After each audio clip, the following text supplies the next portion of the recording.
बहुत पहले की बात है, एक विशाल और खुशहाल जंगल था। उस जंगल का राजा एक शक्तिशाली शेर था। शेर का नाम था रुद्र। रुद्र ने पूरे जीवन जंगल पर निडरता से शासन किया और जंगल के सभी जानवरों का ख्याल रखा। परंतु जैसे जैसे वो बुजुर्ग होने लगे, उन्हें अपनी गद्दी के लिए किसी सक्षम उत्तराधिकारी की जरूरत महसूस होने लगी।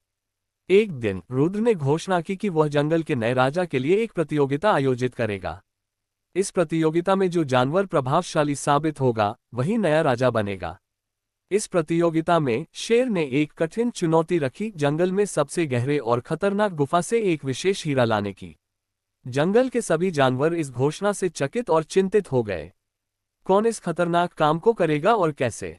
मगर एक जानवर था जो इस चुनौती को स्वीकार करने का साहस जुटा पाया। वह जानवर था जुगनू लोमड़ी। जुगनू एक बहुत ही चतुर और सोच समझ वाला जानवर था। उसने सोचा कि अगर वह इस प्रतियोगिता में जीत गया तो वह जंगल का नया राजा बन जाएगा। इसलिए उसने अपना अद्वितीय योजना बनाई और गुफा की ओर बढ़ चला। गुफा तक पहुंचने के लिए उसे घने जंगलों से होकर गुजरना पड़ा, जहां कई खतरों का सामना करना पड़ा। जैसे ही वह गुफा के करीब पहुंचा, उसने महसूस किया कि गुफा में न केवल अंधेरा है, बल्कि कई जंगली जानवर और खतरों से भरी हुई है, जिन्हें पार करना बहुत मुश्किल है। लेकिन जुगनू ने हार नहीं मानी। जुगनू ने अपनी चतुराई और बुद्धिमानी का प्रयोग करते हुए एक योजना बनाई। उसने गुफा के अंदर धीरे धीरे प्रवेश किया, अपना रास्ता बांटते हुए और बुद्धिमानी से हर कदम आगे बढ़ा। गहन परिस्थिति में भी उसने अपनी मानस को शांत और स्थिर रखा। उसने गुफा की दीवारों पर लगे कांटों और जाल से बचते हुए अपने गंतव्य पर पहुंचने की कोशिश की।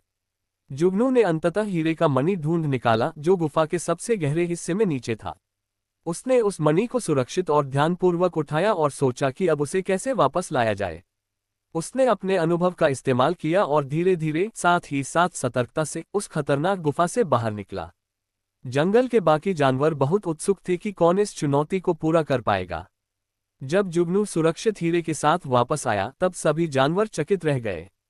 शेर रुद्र ने जुगनू की हथियार उठाकर उसकी साहस और बुद्धिमानी की भूरी भूरी प्रशंसा की और उसे जंगल का नया राजा घोषित किया।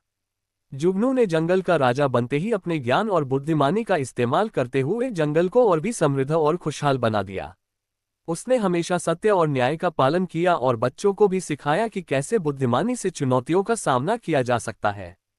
इस कहानी से बच्चों को यह नैतिक शिक्षा मिलती है कि कभी भी मुश्किल समय में हार मानने की बजाय धैर्य और चतुराई से काम लेना चाहिए।